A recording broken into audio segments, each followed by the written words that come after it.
একজন মানুষের যখন সমালোচনা থাকে না, মানুষের একটা স্বাভাবিক প্রবৃত্তি হলো সে সবসময় নিজেকে সঠিক মনে করে।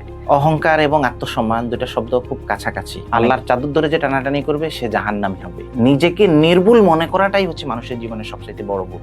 পৃথিবীতে যত অন্যায়, অনাচার, পাপাচার হয়, আবার বিপরীতে যতগুলো ন্যায় এবং ইনসাফ আছে, সবকিছুর সাথেই কিন্তু লিডারশিপ জড়িত তথা নেতৃত্ব জড়িত। প্রথমত একজন লিডার হবেন নলেজেবল। ধৈর্য ধারণ করার জন্য তো ধৈর্য দরকার। আসসালামু আলাইকুম। নোয়াখালী এক্সপ্রেসের বিশেষ আয়োজন ব্যক্তিত্বের কারিগরে আপনাদের সবাইকে স্বাগতম। একটি মানুষের সফলতার পেছনে তার মেধার চেয়েও বড় ভূমিকা রাখে তার চারিত্রিক দৃঢ়তা। আর সেই চরিত্র গঠনে খুঁটিনাটি বিষয়গুলো নিয়ে আলোচনা করতে আজ আমাদের স্টুডিওতে উপস্থিত আছেন একজন বিশেষ মানুষ, যিনি তার কথা এবং লেখনীর মাধ্যমে হাজারো তরুণকে স্বপ্ন দেখতে শিখিয়েছেন। স্বাগত জানাচ্ছি আমাদের আজকের মেহমান সাইফুল ইসলামকে। ভাই, আপনাকে অসংখ্য ধন্যবাদ আমাদেরকে সময় দেওয়ার জন্য। আমাদের পাঠকদের পক্ষ থেকে আপনার কাছে আমাদের আজ কিছু গুরুত্বপূর্ণ প্রশ্ন রয়েছে, তাই কথা না বাড়িয়ে সরাসরি মূল প্রশ্নে চলে যাই। কেন অহংকার মানুষকে ধ্বংস করে কিন্তু আত্মসম্মান তাকে শক্তিশালী করে? জি তানভীর, আপনাকে ধন্যবাদ। সাথে সাথে আমি নোয়াখালী এক্সপ্রেসকেও ধন্যবাদ জানাই আজকে আমাকে এখানে ইনভাইট করার জন্য। অহংকার এবং আত্মসম্মান দুটা শব্দ খুব কাছাকাছি। অনেকে এই দুইটা শব্দের মধ্যে অনেক সময় গুলিয়ে ফেলে যে হয়তোবা তার কিছু কাজ আত্মসম্মান মনে করেই করেন, কিন্তু এটা অহংকারের পর্যায়ে চলে যাচ্ছে। আবার অহংকার থেকে বিরত থাকতে গিয়ে অনেক আত্মসম্মান হারিয়ে ফেলছে। তো এই দুইটাকে আসলে স্পেসিফিক আমাদেরকে বোঝা দরকার। অহংকার এই শব্দটার আরবি শব্দ হচ্ছে কিব্র। এটি আল্লাহ তাআলারই একটি সিফাত। আল্লাহর যে ৯৯টি নাম আছে তার মধ্যে একটা হলো কিব্র বা কিবরিয়া। এজন্য আমরা দেখি অনেকের মানুষের নাম রাখে গোলাম কিবরিয়া, মানে কিবরিয়ার গোলাম। এখানে অহংকার শব্দটা আম আ একজন মুমিনের জন্য খুবই একটি খারাপ গুণ। এটাকে দার্শনিকরা বলেন মৌলিক অসৎ গুণগুলোর মধ্যে একটি। অহংকার সম্পর্কে কোরআনে অনেক চমৎকার বর্ণনা আছে। যেমন কোরআনে আল্লাহ তাআলা জাহান্নামে কেন যাবে বা জাহান্নামীদের বর্ণনা দিতে গিয়ে বলছেন ফাবিসাম সাহাল মুতাকাব্বিরিন, যে আমি এই জাহান্নাম যাদের জন্য বানিয়েছি তাদের মধ্যে একটা গ্রুপের কথা বলছেন যারা হচ্ছে অহংকারী। এজন্য হাদিসে কুদসিতে একটা চমৎকার কথা এসেছে যে আল্লাহ তাআলা বলেছেন, রাসূল আল্লাহর বরাত দিয়ে বলছেন যে আল্লাহ বলছেন আল কিবরিয়া রিদাইন, অহংকার হচ্ছে আমার চাদর। যে অহংকার করে সে আমার চাদর ধরে টানাটানি করে, আর আল্লাহর চাদর ধরে যে টানাটানি করবে সে জাহান্নামী হবে। এ ব্যাপারে কোরআনে বলা আছে। এছাড়াও আমরা কোরআনের আরো অন্যান্য বর্ণনা থেকেও পাই, যেমন সূরা লুকমানে আল্লাহ তাআলা লোকমান তার ছেলেকে যে উপদেশগুলো দিয়েছেন এর মধ্যে একটার কথা বলেছেন, অলা তামশি ফিল আরদি মারাহা, যে হে আমার ছেলে তুমি দুনিয়াতে অহংকার ভরে দম্ভ ভরে চলাফেরা করবা না। সূরা ফুরকানেও আল্লাহ তাআলা এর বর্ণনা করেছেন। আল্লাহ তাআলা বলছেন ইয়ামশুনা আলাল আরদি হাওনা, যে তোমরা জমিনে চলাফেরা করবে নম্রভাবে। তাহলে সেখানেও যাতে করে অহংকার মুক্ত হয় এ ব্যাপারে কিন্তু আমরা একটা বর্ণনা দেখছি। বিপরীতে আত্মসম্মানের কথা যদি আমরা বলি, আত্মসম্মানটা হলো আসলে নিজেকে উপস্থাপনের প্রক্রিয়া।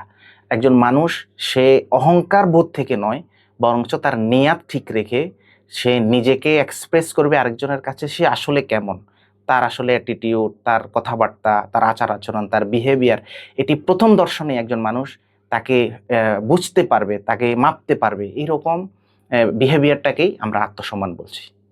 আপনি কি আমাদেরকে একটা উদাহরণ দিয়ে বোঝাতে পারবেন যে আসলে অহংকার এবং আত্মসম্মানের মধ্যে মৌলিক পার্থক্যর কোন জায়গাটা কোনটা? আচ্ছা, আমি একটু ক্লিয়ার করি। অহংকারের ব্যাপারটা আমরা অনেক ক্ষেত্রে বললাম যে কেউ যখন অহংকার এবং আত্মসম্মানটা আমরা মেইনলি এটা ফিল করতে পারবো নিয়ত থেকে। মানুষের উদ্দেশ্যটা কি? তিনি যখন একটা কথা বলছেন বা কাজ করছেন সেটার তার উপস্থাপনের মূল পারপাসটা কি হবে? যখন তিনি এটা তাকে বড় করার জন্য, তাকে সবার চেয়ে শ্রেষ্ঠ প্রমাণের জন্য, তাকে লোকেরা অনেক উঁচু মানের ভাববে, এই চিন্তাবোধ থেকে যখন তিনি বলবেন তখনই সেটা অহংকার পর্যায়ে চলে যাবে। আর তিনি যখন সেটাকে আম কোনো কল্যাণকামী উদ্দেশ্যে অথবা যে লোকটাকে তিনি তার ব্যাপারে বা যে কথাটি বলছেন সেটা দ্বারা তিনি তার কল্যাণ কামনা করছেন, এটা উপলব্ধি করলেই আমরা আত্মসম্মানটা বুঝতে পারি। আমরা যদি একটা ঘটনাকে একটু খেয়াল করি, আপনি হয়তোবা এটি জানেন, ইসলামের ইতিহাসে যে হযরত আব্দুল্লাহ বিন মুবারক রহমাতুল্লাহ আলাইহ, তিনি ছিলেন ওই সময় ওই জামানার সবচাইতে সেরা মুহাদ্দিস আলেমে দ্বীনদের মধ্যে একজন। তো তিনি দেখলেন যে হজের মৌসুমে দেখলেন একজন বুড়িমা, তিনি এই চাদর মুড়ি দিয়ে কাবার চত্বরে শুয়ে আছেন। তখন তিনি ভাবলেন যে হঠাৎ করে এই মহিলাটি হয়তোবা পথ হারিয়ে ফেলছে, তিনি এখানে কেন? তখন অনেকগুলো প্রশ্নের কথা বলা আছে। তার মধ্যে ১টা ২টা প্রশ্ন ছিল এরকম। তিনি বুড়িমাকে জিজ্ঞেস করছেন আরবিতে যে, "আপনার বাড়ি কোথায়?" তো বুড়ি তার প্রশ্নের উত্তর সরাসরি না দিয়ে তিনি কোরআনের একটা আয়াত শুনিয়ে দিলেন, সুবহানাল্লাযী আসরা বিআবদিহি লাইলাম মিনাল মাসজিদিল হারাম ইলাল মাসজিদিল আকসা। এর বাবার্থ হলো আমার বাড়ি হচ্ছে আকসা তথা ফিলিস্তিন, আর আমি এসেছি হজ করার জন্য। তাকে বলছেন আপনি কিছু খান। তিনি খাওয়ার উত্তরে প্রত্যুত্তরে নিজের কোনো কথা না বলে কোরআনের আয়াত শুনিয়ে দিলেন। তিনি বললেন ওয়ান তাসুমু খায়রুল লাকুম ইন কুনতুম তা'লামুন, যদি তোমরা রোজা রাখো এটা তোমাদের জন্য উত্তম। এটা দিয়ে তিনি বুঝালেন যে তিনি আসলে রোজাদার। তারপরে তিনি এভাবেই তিনি যতবারই মুহাদ্দিস সাহেব তাকে প্রশ্ন করছেন, তিনি এগুলোকে কোরআনের আয়াত দিয়ে জবাব দিচ্ছেন।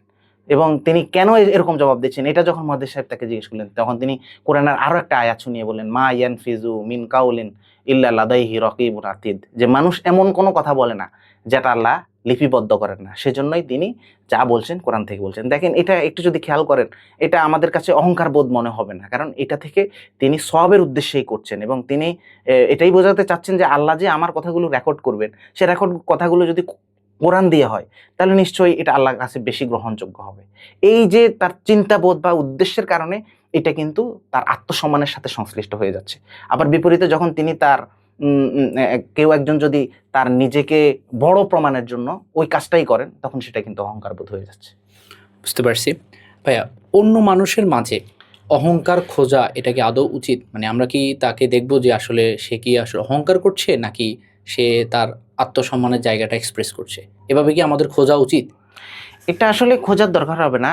আমরা যখন কেউ একজন তার বলার প্রক্রিয়া, তার বলার ভঙ্গি, তিনি আরেকজনের সাথে যে কিভাবে কোঅপারেট করছেন, এটা দেখে অনেকটাই বোঝা যায় যে তার লক্ষ্য কি আসলে কাউকে নসিহা করা, তার লক্ষ্য কি আসলে কোনো ভালো উদ্দেশ্যে, নাকি তিনি আসলে তাকে প্রকাশ করছেন। কারণ অঙ্গভঙ্গি মানুষের শুধু মুখের বুলি নয়, তার এই অ্যাটিটিউড দেখে, তার অঙ্গভঙ্গি দেখে কিন্তু এটা উপলব্ধি করা যায় যে অহংকার কোনটা আর আত্মসম্মান কোনটা। তবে অহংকার থেকে বাঁচার জন্য আমি একটা দুইটা কথা বলতে পারি যে আমরা যদি অহংকার থেকে বাঁচতে চাই, প্রথমত আমরা আমাদের নিয়তকে সহি করতে হবে। এ ব্যাপারে একটা চমৎকার হাদিস আছে। এই হাদিসের মধ্যে আল্লাহ রাসূল সাল্লাল্লাহু আলাইহি ওয়াসাল্লাম বলছেন যে ইয়া আবু যর আখলিসিল আমাল ফাইন্না নাকিদু বাসিরুন।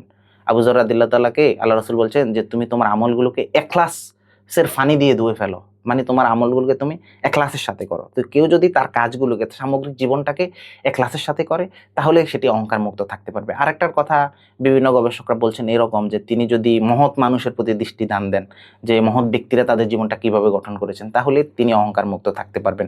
তারপরে বলেছেন যে কেউ যদি নিজের আত্মবিচার, আত্ম উপলব্ধির ব্যাপারটা বারবার নিজেকে জাস্টিফাই করেন, তাহলেও তিনি উপলব্ধি করতে পারবেন যে তিনি অহংকার থেকে মুক্ত হওয়ার ক্ষেত্রে তার সুযোগ হবে।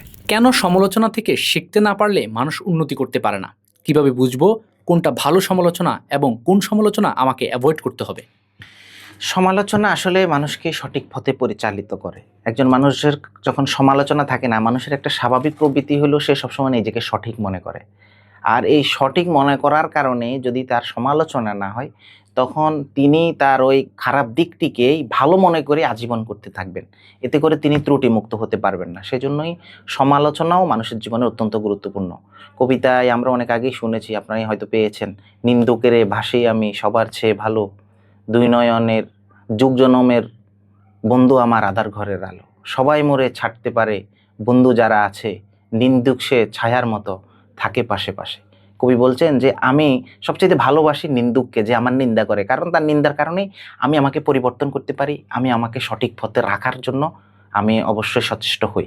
সেই জায়গা থেকে এই যে নিন্দা বা সমালোচনা, এটাও মানুষের জীবনে অত্যন্ত গুরুত্বপূর্ণ। এবং মানুষ নিজেদেরকে যে সঠিক মনে করে, এইটা যে একটা ভুল। একজন দার্শনিক বলেছেন, সাইদ আবুল আলা, তিনি বলছেন যে নিজেকে নির্ভুল মনে করাটাই হচ্ছে মানুষের জীবনের সবচাইতে বড় ভুল। এই জন্য আমাদের ভুল হইতেই পারে। হাদিসে একটা চমৎকার কথা এসেছে, আল্লাহ রাসূল সাল্লাল্লাহু আলাইহি ওয়াসাল্লাম সমস্ত সাহাবীদেরকে, সেখানে আবু বকর ওমরের মতো জলিল কদর সাহাবীরাও ছিলেন, বলছেন কুল্লুকুম খত্তা, তোমরা প্রত্যেকেই ভুল করো, তোমাদের সবারই ভুল আছে। খয়রি খাত্তাইন আত-তাওয়াবুন, তবে উত্তম ভুলকারী হচ্ছে তিনি, যিনি তার ভুলকে সংশোধন করার জন্য তাওবা করে, অনুশোচনা করে। সে জায়গা থেকে সমালোচনা হওয়া, এটাকে যার সমালোচনা হচ্ছে তিনি স্বাভাবিকভাবেই নিতে হবে, তাকে সঠিক পথে পরিচালিত হওয়ার জন্য এটাকে মাধ্যম হিসেবে কাজে লাগাতে হবে। আর আমরা যদি মনে করি কোনটা সঠিক সমালোচনা আর কোনটা বেঠিক, কোনটা সঠিক এবং কোনটা ভুল, এটা নির্ণয়ের জন্য আমরা দুইটা বিষয়কে বিশেষ করে খেয়াল করতে পারি। একটা হলো এই সমালোচনার উদ্দেশ্যটা কী, সেকেন্ড হলো এই সমালোচনার পন্থাটা কি।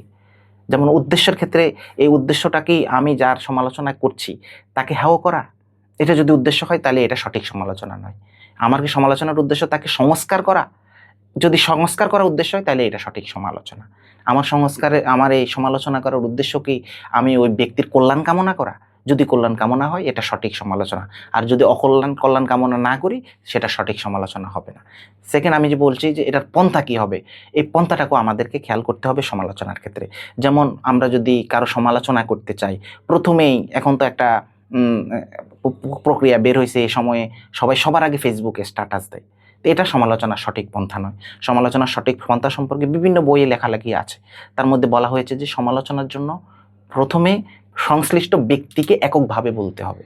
সবার সামনে তাকে হেয় করে, সবার সামনে তাকে ছোট করে সমালোচনা করার মধ্যে কোনো কল্যাণ নেই।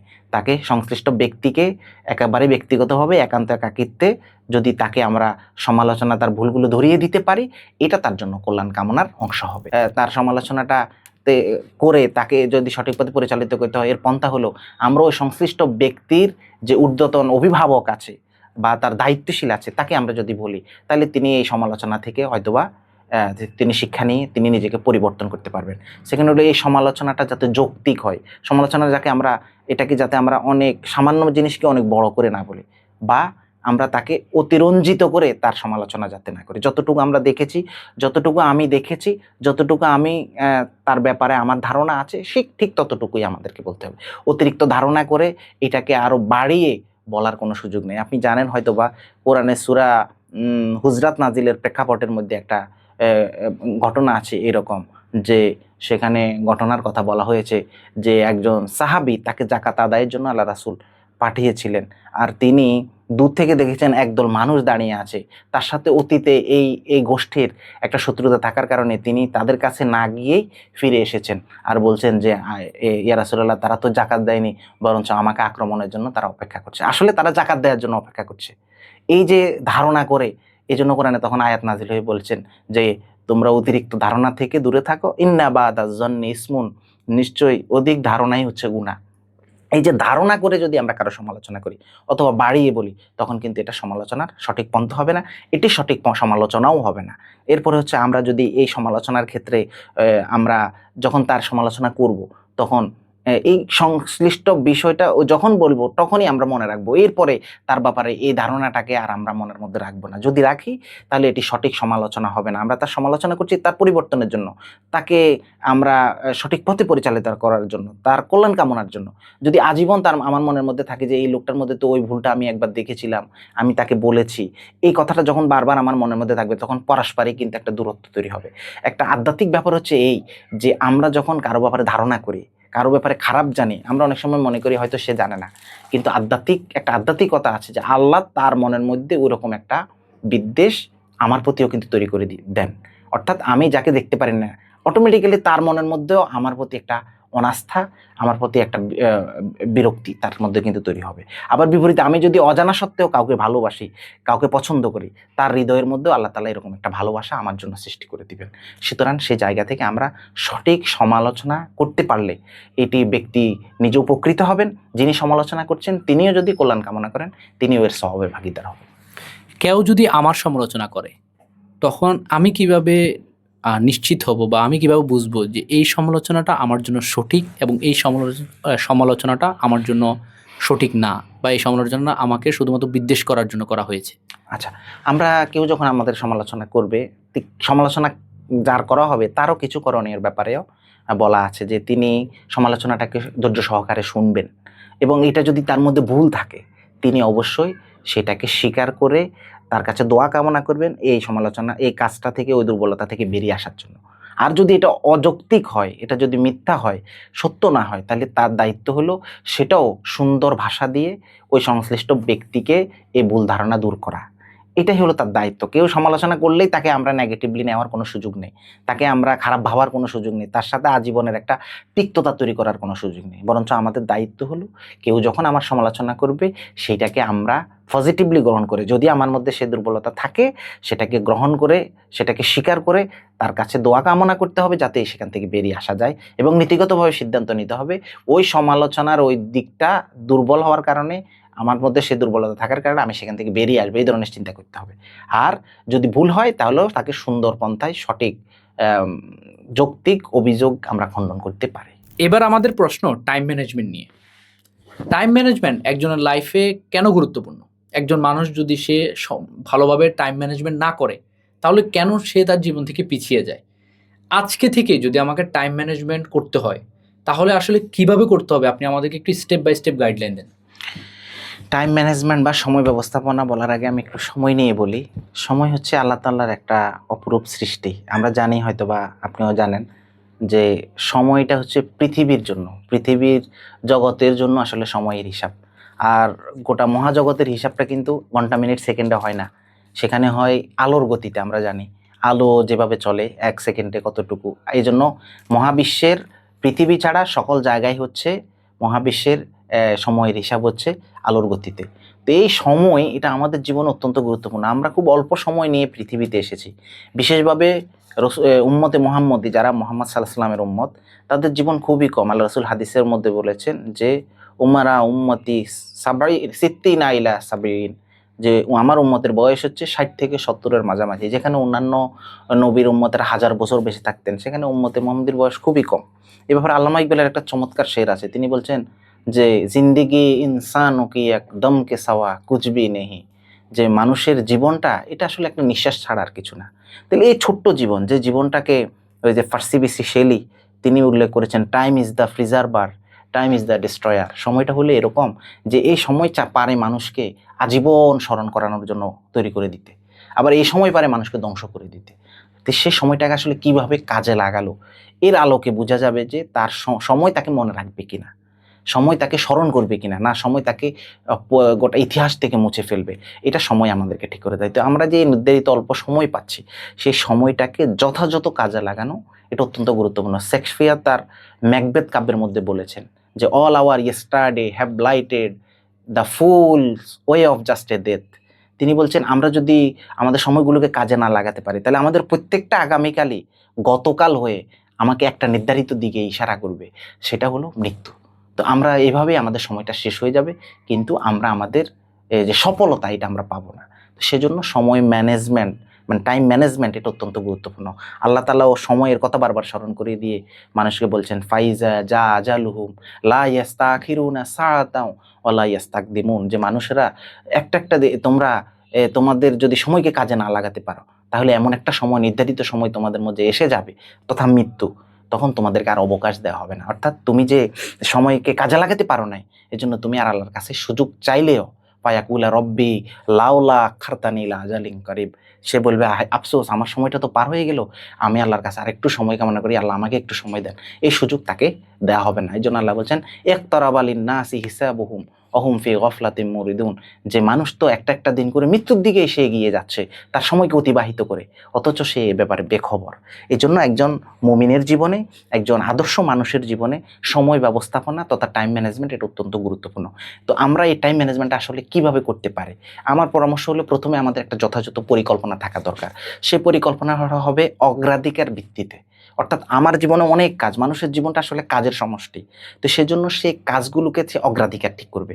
কোন কাজটা বেশি জরুরি, কোন কাজটা ও কম জরুরি, মধ্যম জরুরি, কোন কাজটা না করলেও চলে। এইভাবে যখন তিনি সিরিয়াল করে সবচেয়ে জরুরি কাজগুলোকে আগে অগ্রাধিকার দিবেন, তখনই তিনি অল্প সময়ের মধ্যে বেশি কাজ করার সুযোগ পাবেন। এরপর হচ্ছে ২ নম্বরে তিনি এটি করতে পারেন যে প্রতিদিনের কাজ করার আগেই তাকে একটা পরিকল্পনা গ্রহণ করা, যে আমি আগামী দিনে কি করছি, এটাকে আমাদেরকে আগে লিপিবদ্ধ করতে হবে। থার্ড হচ্ছে যে তিনি দিন শেষে আবার ওই কাজগুলো হয়েছে কিনা এর একটা ফিডব্যাক, একটা মূল্যায়ন তিনি করবেন, যে আমার কোন কাজগুলো হলো, কোনগুলো হলো না। না হওয়ার জন্য আবার পরের দিনের জন্য একটা প্ল্যান রেডি করা। এভাবে পুনরাবৃত্ত কাজগুলো যখন বারবার অটোমেশন করা যাবে, বারবার পর্যালোচনা করা যাবে, তখনই তিনি কিন্তু সময় ব্যবস্থাপনার মধ্যে, টাইম ম্যানেজমেন্টের মধ্যে অল্প সময়ের মধ্যে বেশি কাজ করা তার জন্য সুবিধা হবে। এরপর তিনি যখন এটাকে মূল্যায়ন করবেন, তখন তার অপ্রয়োজনীয় কাজ কোনটা, কোন কাজটার কারণে তার বেশি সময় ব্যয় হয়েছে, এটা নির্ধারণ করতে পারলে তিনি অনেক সময় কে তিনি ব্যবস্থাপনা করে, টাইম ম্যানেজমেন্ট করে তিনি কিন্তু কাজ করতে পারবেন। এরপর হচ্ছে তিনি এটি করতে পারেন যে প্রথমে সবচেয়ে কঠিন কাজটাকে আগে করা। প্রথমে যে কাজটা সবচেয়ে কঠিন এটা আগে করলে তখন পরবর্তীতে সহজ কাজগুলো দ্রুত সময়ের মধ্যে, অল্প সময়ের মধ্যে করে ফেলা সম্ভব। কিন্তু কঠিন কাজটা পরে রাখলে শেষের দিকে এসে ওই কাজটা সম্পূর্ণ না হওয়ার সম্ভাবনা থেকে যাবে। এরপর হচ্ছে তিনি দুটি কাজের মধ্যে ফাঁকা সময়কে কাজে লাগাতে হবে। আমরা অনেক সময় দেখা যায় যে দুইটা কাজ করি, কাজের মধ্যে একটা ফাঁকা সময় পেয়েছি, সে সময় হয়তো আমরা অযত্ন অবহেলায় কাটাই, আড্ডায় কাটাই, মোবাইল ব্যবহারে কাটাই। এতে করে কিন্তু আমাদের অনেক সময় নষ্ট হয়। সেই জায়গাটাকে আমরা যদি ফাঁকা সময়টাকে আমরা যদি একটু কোরআন তিলাওয়াতে কাজে লাগাই, একটা নতুন একটা টপিক নিয়ে আমরা একটু পড়াশোনা করি, গুগল সার্চ করে একটা নতুন বিষয় আমরা সেখান থেকে জানার চেষ্টা করি, অথবা হাদিসের একটা নির্ধারিত বিষয় সম্পর্কে আমরা যদি জানার চেষ্টা করি, তাহলে আমার এই দুইটা কাজের ফাঁকা সময়টাও কিন্তু কাজে লাগছে। এতে করে আমি কিন্তু অনেক সময় মানে অল্প সময়ে আমি অনেকগুলো কাজ করে ফেলতে পারবো। এরপরে হচ্ছে অনুরূপ কাজগুলোকে কাছাকাছি সময় রাখা। যেমন আমরা যদি লেখালেখির কথা বলি বা আমাদের পড়াশোনা সংশ্লিষ্ট কাজগুলো আমরা যদি একসাথে রাখি, তাহলে আমরা একসাথে কিন্তু অনেকগুলো কাজ করে ফেলতে পারবো। এরপরে এখন কিন্তু এআই তথা কৃত্রিম বুদ্ধিমত্তা আছে, এটাকে কাজে লাগাতে পারি। আগে আমরা দেখা গেছে এক পেজ লেখা এটাকে আমরা টাইপ করতে হতো। টাইপ করতে গেলে আমাদের অনেক সময় ব্যয় হয়। এখন কিন্তু চাইলে আমরা এটাকে ছবি তুলে যদি এআইকে দিয়ে দিই, সাথে সাথে সে টাইপ করে দিচ্ছে। এই টাইপটাকে আমি কিন্তু চাইলে পরবর্তীতে কম্পিউটারে আমি এটাকে কনভার্ট করে একটা লিখিত রূপ নিয়ে আসতে পারি। তাহলে খুব অল্প সময়ে আমি চাইলে অনেক বড় কাজ করে ফেলতে পারবো এআইকে কাজে লাগিয়ে। তড়িৎ সিদ্ধান্ত নিতে পারা, এটা সময় ব্যবস্থাপনার অত্যন্ত গুরুত্বপূর্ণ বিষয়। যে আমরা এই কাজটার পরে আমি কি কাজ করব বা এই কাজটার ফিডব্যাক কি হতে পারে, এই কাজটা করা এই সময় ঠিক হবে কিনা, এই তড়িৎ সিদ্ধান্ত নেওয়ার যার যোগ্যতা যত বেশি হবে তিনি তত বেশি সময় ব্যবস্থাপনা করতে পারবেন। আর সবচেয়ে ইন্টারেস্টিং একটা ব্যাপার হলো না বলতে পারার যোগ্যতা।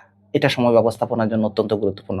অনেক সময় কি হয়, আমি যে কাজে এক্সপার্ট, আমি যে কাজটা করতে পারি, সে কাজের ব্যাপারে কিন্তু অনেকেরই আবদার থাকে যে তুমি আমার এই কাজটা করে দাও বা এই কাজটা করো। আমার সিনিয়র যারা, তাদের অনেক সময় আবদার রক্ষা করতে হয়, জুনিয়রদের অনেক সময় অনুরোধ রাখতে হয়। এই সমস্ত বিষয়ের কারণে অনেক সময় আমাদের কিন্তু সময় ব্যবস্থাপনা হয়ে ওঠে না।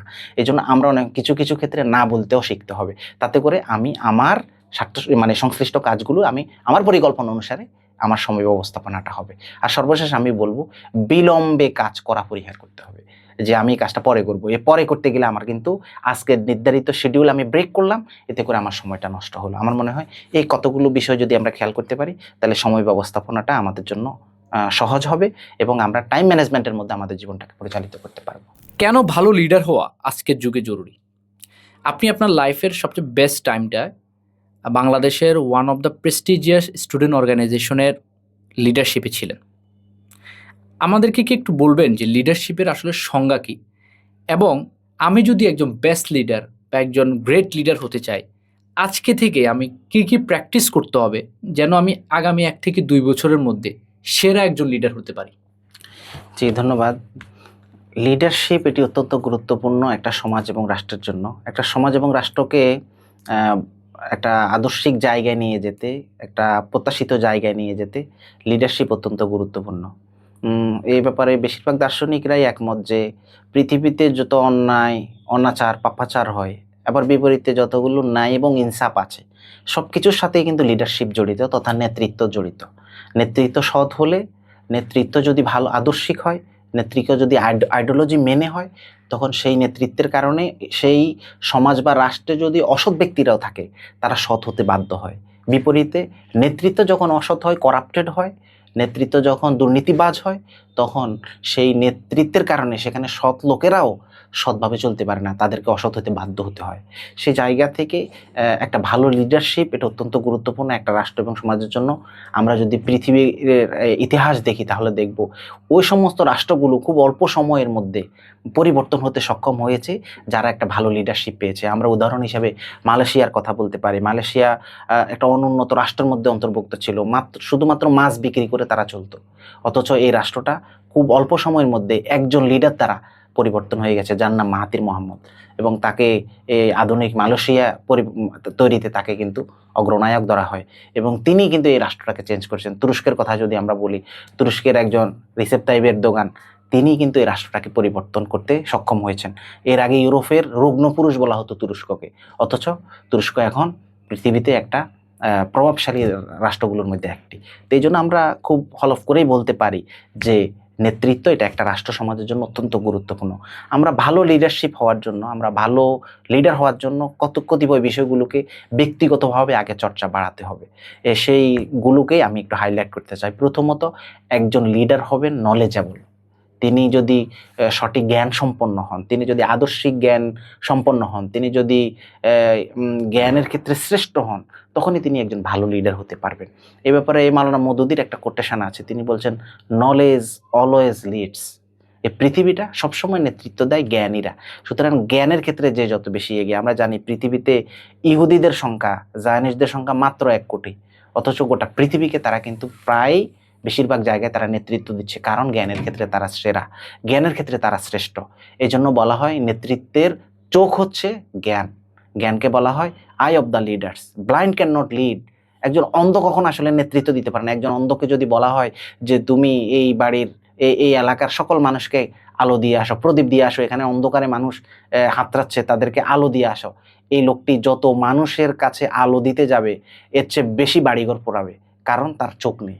ঠিক তেমনিভাবে একজন লিডার যখন তিনি সঠিক জ্ঞান সম্পন্ন না হবেন, নৈতিক জ্ঞান সম্পন্ন না হবেন, আদর্শিক জ্ঞানে বলিয়ান না হবেন, তখন তিনি নেতৃত্ব দিতে ব্যর্থ হবেন, বা নেতৃত্বকে তিনি জাতিকে তিনি ভুল দিকে পরিচালিত করবেন।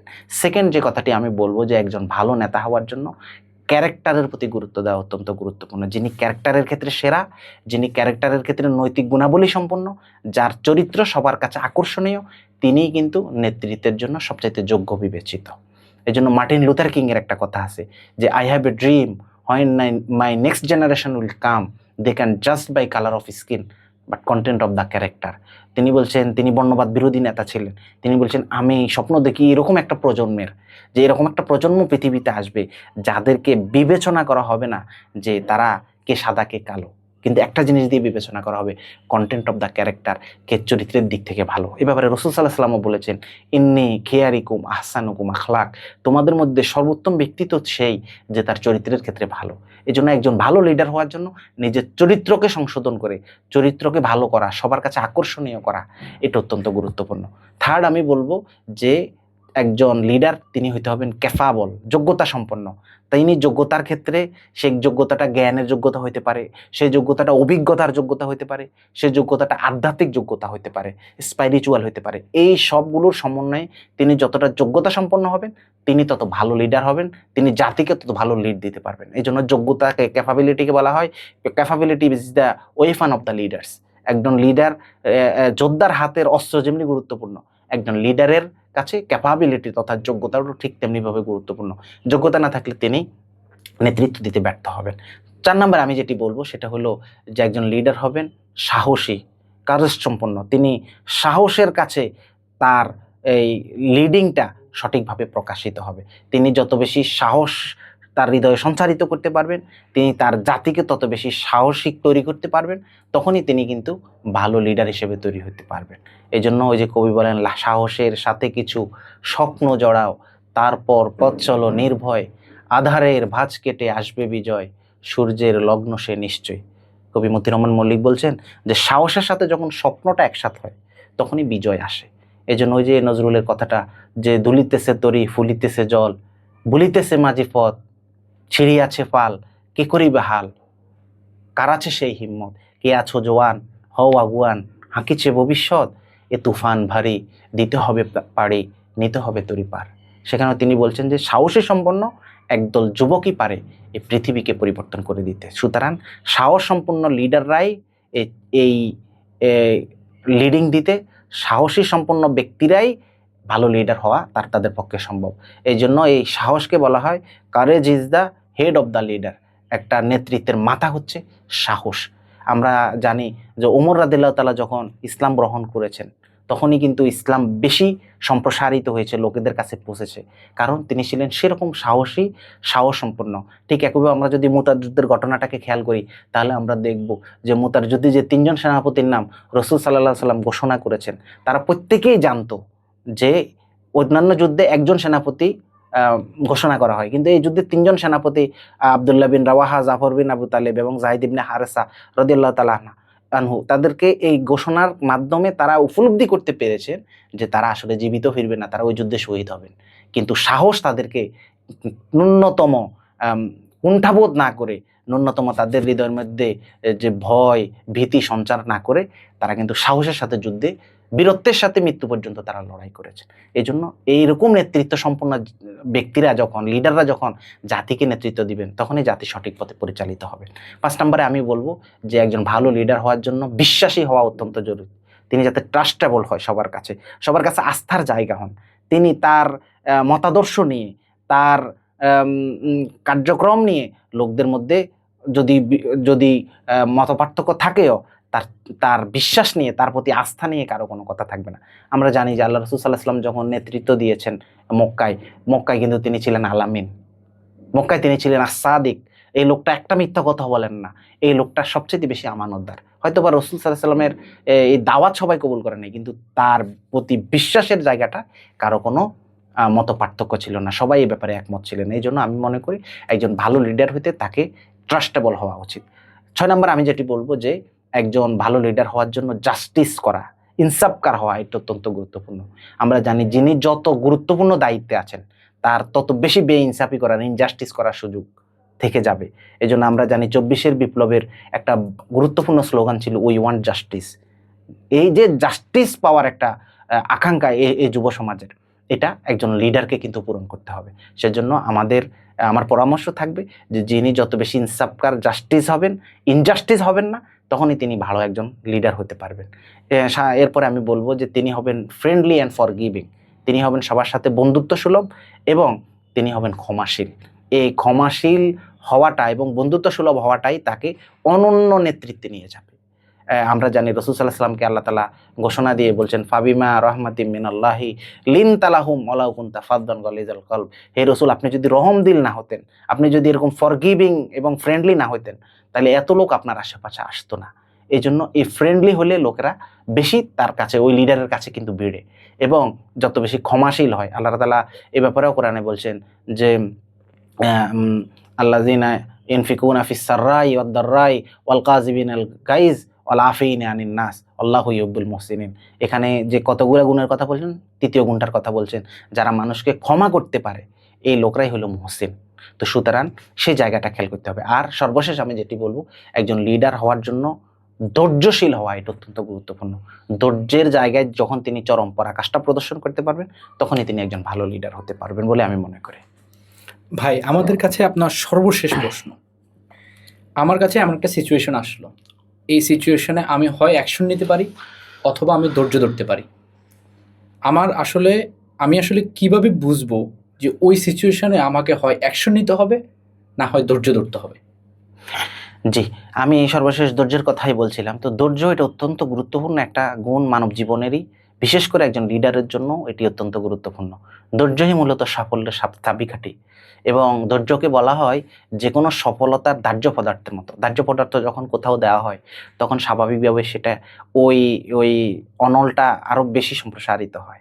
আর ধৈর্যহীন ব্যক্তিকে বলা হয় যে একটা সফলতার বেজালাকড়ির মতো। বেজালাকড়িতে যতই আগুন দেওয়া হয়, এই আগুনের চেয়ে ধোঁয়া বেশি দেয়। এজন্য ধৈর্যহীন হলে সে আসলে তার সফলতাকে ত্বরান্বিত করতে পারে না। এজন্য ধৈর্য অত্যন্ত গুরুত্বপূর্ণ। এই ধৈর্য মানেই হলো অপেক্ষা করার মতো যার সক্ষমতা আছে, তাড়াহুড়া না করার মতো যার সক্ষমতা আছে, কোনো সফলতার বিলম্ব দেখে সে যাতে হিম্মত হারিয়ে না ফেলা, এটাই মূলত ধৈর্য। এবং এই ধৈর্যের গুরুত্ব সম্পর্কে কোরআনে অনেক চমৎকার বর্ণনা আছে। আল্লাহ তাআলা বলছেন অজাযাহুম বিমা সাবারু জান্নাতাও ওয়া হারিরা, যে জান্নাত আল্লাহ তাআলা যেই গুণের কারণে দিবেন, তার মধ্যে একটার কথা বলা হয়েছে যে যারা আসলে ধৈর্য ধারণ করেন, এই ধৈর্যের যাজা স্বরূপ আল্লাহ তাকে জান্নাত দান করবেন। এবং সূরা আল ইমরানের একেবারে সর্বশেষ আয়াত ২০০ নম্বর আয়াত আল্লাহ তাআলা বলছেন যে ইয়া আইয়ুহাল্লাযিনা আমানুসবিরু ওয়াসাবিরু ওয়ারাবিতু। ঈমানদারদেরকে আল্লাহ তাআলা বলছেন তোমরা শুধু ধৈর্য ধারণ করবে তা নয়, ধৈর্যের প্রতিযোগিতা করো। এই যে ধৈর্যের একটা গুরুত্ব, এখান থেকে আমরা কিন্তু বুঝতে পারছি। আল্লাহ তাআলা বলছেন অবাশশিরিস সাবিরিন। আর এই ধৈর্য ধারণ করার কারণে ধৈর্যের ফলই হচ্ছে তার জন্য সুসংবাদ, অর্থাৎ তাকে সফলতা আল্লাহ তাআলা দান করবেন। এই জন্য এই ধৈর্য অত্যন্ত গুরুত্বপূর্ণ। কোরআনের আরও অন্যান্য বর্ণনাতেও আমরা পাই, যখন ইসমাইল আলাইহিস সালামকে ইব্রাহিম আলাইহিস সালাম জবাহে করার স্বপ্নের কথা ব্যাখ্যা করলেন, তখন তিনি খুব চমৎকারভাবে উত্তর দিয়েছেন ইনশাআল্লাহু মিনাস সাবিরিন, যে হে আমার পিতা, আপনার এই স্বপ্ন বাস্তবায়নে অবশ্যই আপনি আমাকে ধৈর্যশীল হিসাবে পাবেন। আবার ইয়াকুব আলাইহিস সালামের যে ঘটনা কোরআনে সূরা ইউসুফ আল্লাহ তাআলা উল্লেখ করেছেন, ইউসুফ আলাইহিস সালাম যখন হারিয়ে গেলেন, তাকে যখন বিক্রি করে দেয়া হলো মিশরে, তখন ইয়াকুব আলাইহিস সালাম যে ধৈর্য ধারণ করেছেন, যেটাকে কোরআন উল্লেখ করেছে সবরে জামিল নামে, এই ধৈর্যটার ব্যাপারে হাদিসে আসছে ইয়াকুব আলাইহিস সালামের ধৈর্যের পরীক্ষাটা, ধৈর্যের প্রক্রিয়াটা আল্লাহর কাছে এত পছন্দনীয় হয়েছে এবং এত উচ্চ মর্যাদার ধৈর্য তিনি ধরেছেন। হাদিসে আসছে রাসূল সাল্লাল্লাহু আলাইহি ওয়াসাল্লাম বলছেন যদি ইউসুফ আলাইহিস সালাম মারাও যেতেন, তাহলেও আল্লাহর উপর জরুরি হয়ে গেছিল ইউসুফ আলাইহিস সালামকে নতুন করে জীবন দিয়ে আবার জীবিত করা, যে ধৈর্য ইয়াকুব আলাইহিস সালাম ধরেছেন। সুবহানাল্লাহ।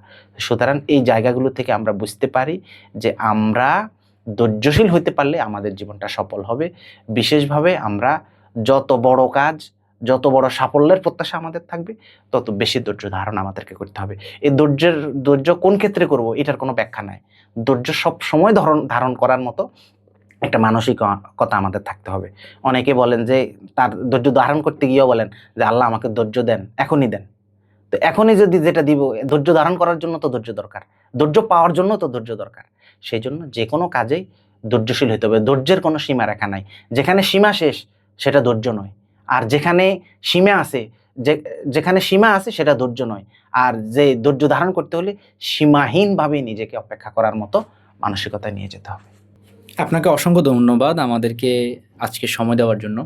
আশা রাখবো যে এরকম আরও এপিসোডে আমরা আপনাকে পাবো। এই আশাবাদ ব্যক্ত করে আজকের প্রোগ্রাম আমরা এখানে শেষ করছি। আসসালামু আলাইকুম। জি, আমিও আপনাদেরকে ধন্যবাদ জানাই। বিশেষ করে নোয়াখালী এক্সপ্রেসকে ধন্যবাদ জানাই। নতুন নতুন চমৎকার যেই কন্টেন্টগুলো তারা তৈরি করে, দর্শক শ্রোতাকেও এই চ্যানেলের প্রতি আমি আহ্বান জানাচ্ছি।